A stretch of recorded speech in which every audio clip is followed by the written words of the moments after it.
Here, next question here. He's saying, when I meet some people, I can see they are going through trouble.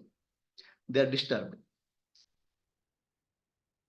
They are focusing on Artha and Kama, money and desire, but they don't have a concept of dharma or moksha, liberation.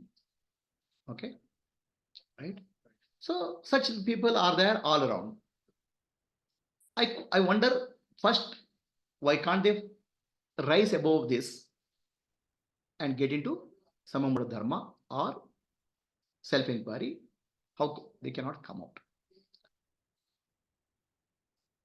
And in this circumstance, can you close the door? In this circumstance, how can I be peaceful with the environment all around is disturbed? That's next part of the question. Yeah. Right? Right. So here we have to understand the corona was there. Okay. Corona, some people got affected, some people didn't get affected. What is the difference? The people who had a good immunity possibly didn't get affected as much. People with a poor immunity got affected. Right? This immunity was a physical disease. Similarly, in spirituality, if our immunity, spirituality is nothing but our immunity, is strong enough, will not get affected by any circumstance around. Right?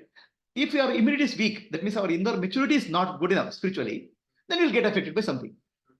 Right? Let us take the example of corona.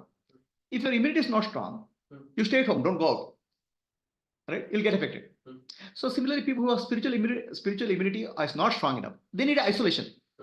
They may have to go to some isolated place so that they don't get affected. But if your immunity is well developed, internally or spiritually well developed, any circumstance doesn't matter to you. Understand? So the question is, what is level of your inner evolution makes a difference. How do you interact with the outer circumstance?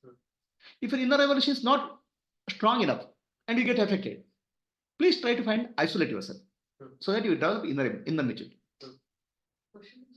No, I'll answer that. Right? So that is the first level of understanding. I'm taking that. Okay. So it all depends on how do you handle outer circumstance based on inner maturity. For that, any circumstance you can be able to face. The second question is, there are people who are suffering. They are getting into Artha and Kama. Why not get into Dharma and Moksha? First of all, they didn't have a good fortune of getting exposure to spiritual teachings in whatever way. Okay. You have come to some spiritual evolution at certain age because of certain challenges and start finding answers, then you come on spiritual path. For many people, such opportunity may not come. Okay. Without exposure, will not get into something new. So there's somebody spent 40, 50 years of life in some way. He will not be able to change his circumstance easily. So that's why he doesn't know anything about it. What we don't know, we cannot get into that easily unless we see some of our colleagues or friends who are getting benefit from that.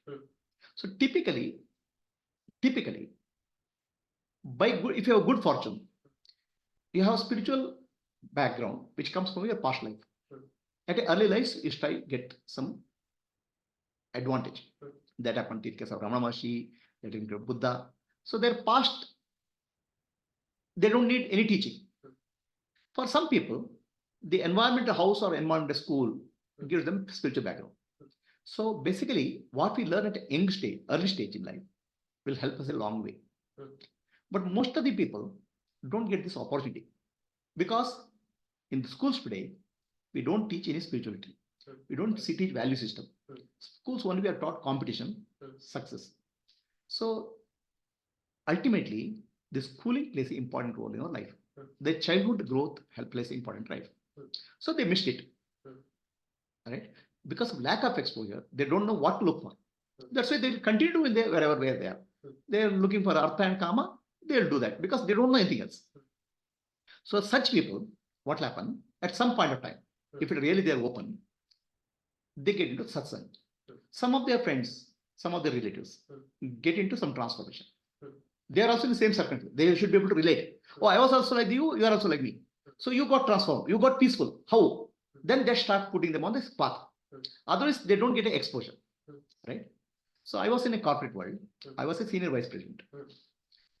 So there in that the senior vice presidents, normally senior vice presidents are very aggressive. Okay, they angry.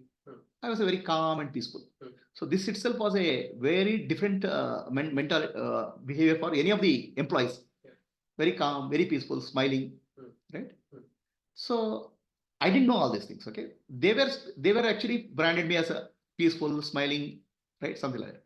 So one day, one person comes to the office. So he was talking to me, and he felt me. He has a consultant. He came to me, he talked to me, felt very, very calm and peaceful. He never expected a person in a senior position like that. So then he goes and talks to employees. Then they say he's always like that. Then this guy came to me and again asked me, sir, what is the secret of your peaceful and calmness? I have not seen any senior executive with so peaceful and calm. Right? I said, I do a little bit of meditation. I will do Bhagavad Gita, Upanishads.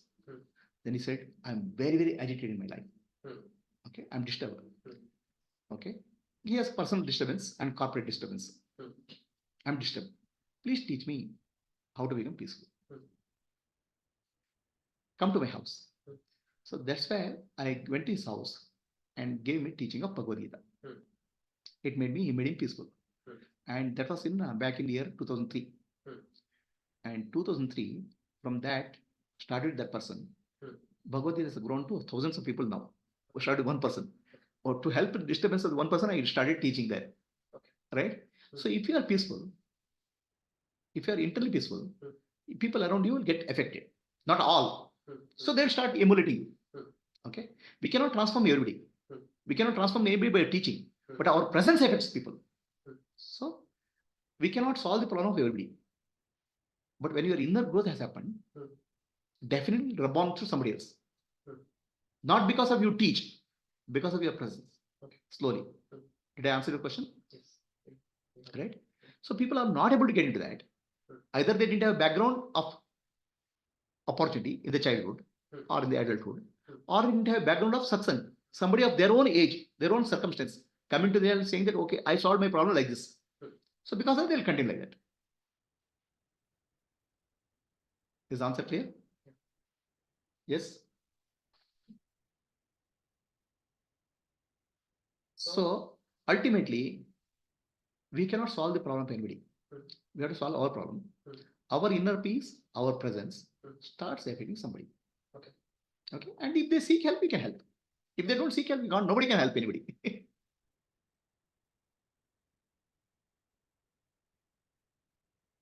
you stop?